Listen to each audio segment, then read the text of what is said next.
how to change your profile picture on YouTube. So what we will simply do is we will go in our profile section, and we will simply go in our profile and we will click on the three dots in the upper right corner.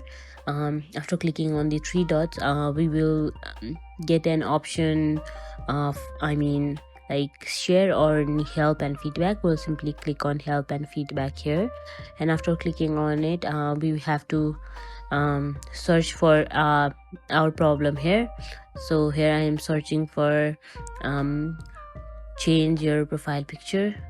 We have to search for, here you can see that we have a option of change your profile. So I will simply click on that option, change profile picture, and after clicking on it, we will get a lot of option here. So here I will simply see first all of the option available here, but we will click on the first option here, using picture in your mobile phone. And we will get a link here, as you can see, and after clicking on that link, we can simply be able to change our profile picture of YouTube.